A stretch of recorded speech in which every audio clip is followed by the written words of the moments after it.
specialize in the 1031 exchange. I've done a little over 2,000 exchanges all over the country. I'm based here in Southern California, and I find that a lot of my out-of-state investors live here in Southern California, but their investment properties are not in Southern California. So this is where I'm home based. Today's presentation is really just kind of some of the basics of the 1031 exchange, but also just hopefully you learn something about some of the advantages of using the 1031 exchange. I know some of you are flippers and developers and people that maybe those particular properties don't qualify for the 1031 exchange, but any of your long-term buy and holds, Airbnbs, midterm rentals, long-term rentals would qualify. This is part of the very fun and exciting tax code, Section 1031, and it's basically a transaction that allows you to buy and sell your investment properties without paying capital gain taxes. I'm just going to skip ahead real quick to go over. I don't even have a slide on it. The 1031 exchange is deferring long-term federal and state capital gain taxes. So to give you an idea of what that is, and I work with mom and pop investors all the time that have never actually sold an investment property until they talk to me, and then they realize, oh my gosh, I owe an enormous amount of taxes. So there's long-term federal capital gain tax, which is between 0 and 20% based on your income. If you have a job, it's between 15 and 20%.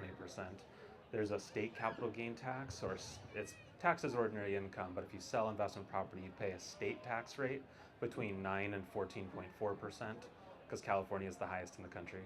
And then there's the Medicare surcharge tax, which is 3.8%, or otherwise known as the Obamacare tax.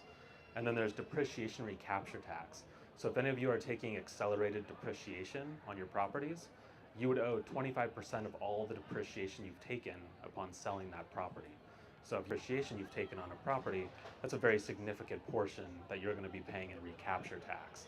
And so all these taxes typically put my investors between 28 and 34%.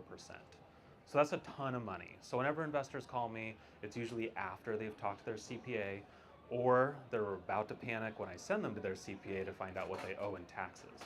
So in order to avoid paying all those capital gain taxes, you have to do something called a 1031 exchange. And the way that's done is it's basically a transaction which allows you to defer the payment of capital gains tax by buying like-kind investment property of equal or greater value. Like-kind is very misleading, that word. It's not like-kind. Like, all like-kind means is that it's used for investment or business purposes. That means that if you currently own a single-family home rental, you can exchange that into a condo, a duplex, commercial real estate, land, a farm. You're not limited as long as it's real property held for productive use in a trade or business. There's also syndicated investments you can 1031 exchange into that qualify as real property, such as a tenants in common deal or a Delaware statutory trust. So these are all potential investment vehicles that are qualified for the 1031 exchange. My clients really vary from maybe a condo it was someone's first home that they bought. It was a condo, they moved out of it, it's been a rental, they want to sell it and exchange it into something else. It could be somebody that operates an Airbnb or hotel business. It could also be somebody that was like a dentist and they owned the office building that they were operating their business out of. So they sold their dental practice and now they're gonna sell the real estate that they were operating in. So my clients are typically any long-term investment property that would qualify for the 1031 exchange. That also includes 30 plus year leases. So if you have any clients in like New York or places that use co-ops, those qualify as long as they're 30 plus years.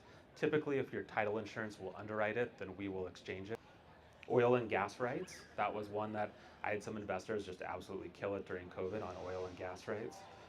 Delaware statutory trust, super popular alternative investment vehicle. You typically buy it through a financial advisor. It's a FINRA regulated product. And it's just one of those investments that one of the reps for one of the larger companies based in Orange County, he was doing like 10, 20, $30 million a year. 5 years later, he was doing $200 million a year in placement because it's just one of those things that boomers are retiring and they don't want to manage their investments anymore. And a lot of them are choosing to go to something that's very passive, such as a Delaware statutory trust. So 2 or 3 of my deals every month are invested in these, so they're very common. They're a great solution for an older investor that's ready to tap out and they don't want to pay the taxes, so they're going to do a 1031 into a DST. But these are all examples of water rights. If any of you are from Fresno, no? I always told my wife I ask at least one time. Personal property does not qualify for the 1031 exchange. So if artworks, boats, vehicles, stocks, so like a real estate investment trust, does not qualify, unfortunately. That is shares that you own in a company that owns the underlying real estate. And then your primary residence. You get the primary residence exclusion, so you can't use the 1031 exchange unless you have a duplex and maybe you live in half the property and you rent out the other half. When you sell a duplex that's half rental, half primary, you actually get to take the primary residence exclusion on the side that you own, your primary residence, so 250,000 if you're single, 500,000 if you're married, and then you would 1031 exchange the other 50%.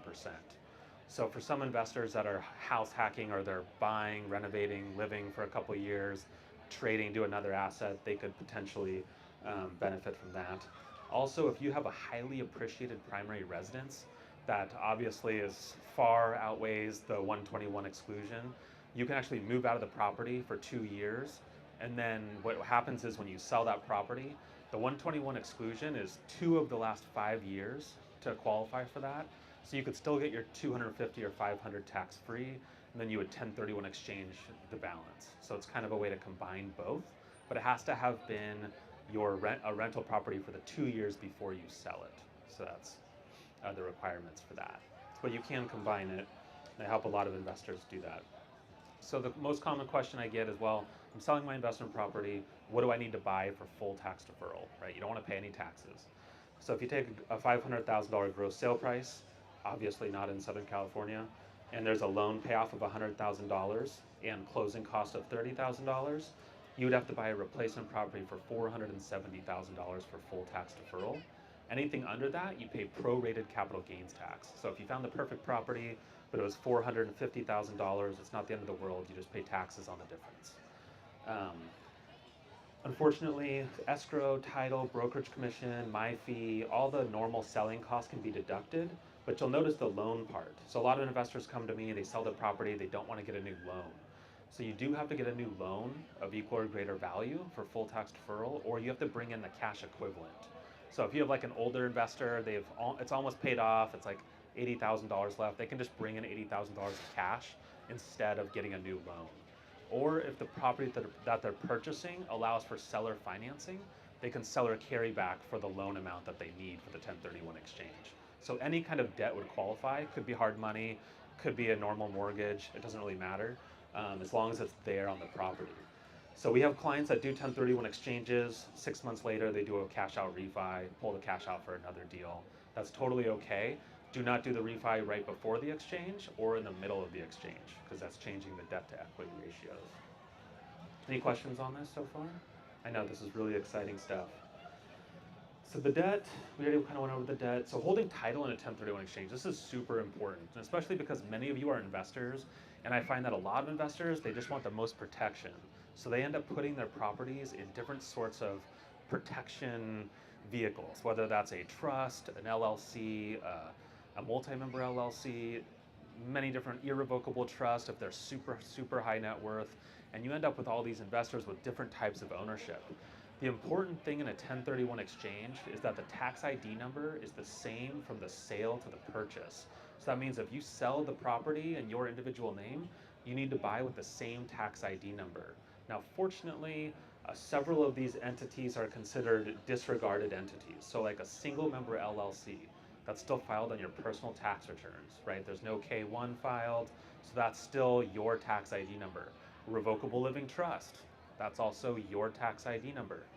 Now, if you go over to like a multi-LLC, well, that's gonna have its own tax ID number because there's multiple shareholders in the corporation.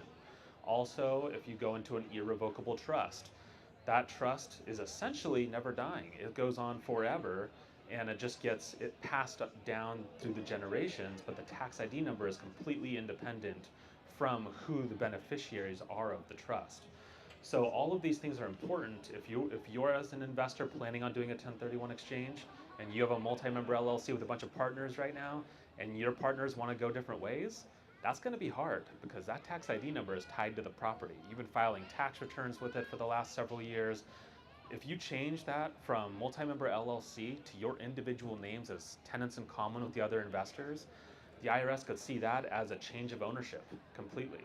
And you may have to wait a period of time before you'd be eligible to even do the exchange, or you just have really good tax attorneys. But basically, it can basically create a little bit of risk for you. So it's really important how you hold title. Yes, Joe. Seller, mom and pop have to transfer it into their name when they buy, mom and pop. Okay, Okay. with me? The next day they can transfer it into an LLC, correct? Without a problem. Correct. Single member LLC, especially if the mom and pop are filing taxes jointly. One thing that comes up a lot in 1031 exchange too is step up in basis. Are you guys familiar with the step up in basis upon death? So when you pass away, your heirs receive what's called a stepped up basis. So that means that if you did all these 1031 exchanges throughout your life and you had a huge tax bill, when you pass away, your heirs actually don't owe those taxes. I might have explained this, but can you 1031 to multiple properties? Like if you sell a $1 million and buy 100,000 properties? Yeah, absolutely. So the 1031 exchange is excellent for investors that are diversifying their portfolios. You can take $1 million into 3 properties and put 330,000. We have wire fraud insurance as well. And then we use a text to confirm for each of our investors so that they know when any money is about to leave the bank. Because what happens is when they're in the middle of a 1031 exchange, people get stressed, people are looking at their emails, and there's lots of wire fraud things out there now. So what we do is make sure that if they need an earnest money deposit sent in for one of their new purchases, which we will do if we're holding the funds, we'll send them a text confirmation letting them know, hey, do we have your express permission to send this money to your new purchase escrow? If so, click yes. And that way we can ensure that we're not sending money anywhere that we're not supposed to be sending money. So nothing is invested. You know, we use a very large bank, billions and billions in assets, with very conservative balance sheets to make sure that we're not putting our clients' money at risk. I'm gonna get a good workout here. You mentioned the third DST that is kind of a placeholder. Is that just you leave it open to put an address in within 180 days? Okay.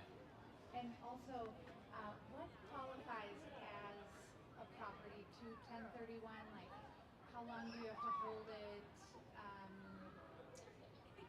What, like, if it was a rental, could you have just rented it for a few months out of a year or something? Okay. Perfect. So I'll address the what qualifies for a 1031 exchange. So the 1031 exchange is only for long-term investment property. That's typically a hold period over a year. I would say 2 years to be safe. Most of my investors and CPAs consider 2 years as the safe harbor period, but the tax code actually doesn't specifically say a time frame. We just follow case law. But to make sure that what doesn't qualify are flips, right? So if you flip properties, that's short-term capital gain tax, so that's not going to qualify. If you are a developer, you are building that property to be sold. It's considered inventory, so that's not going to qualify as well. So it has to be something that's a buy and hold asset. I do like short-term lease backs to sellers. Let's say it's 3 months, but I can show rentals for that. And let's say I sell it after a year period. Would that qualify? Ask your CPA or tax attorney. But back to your other question for the DST. So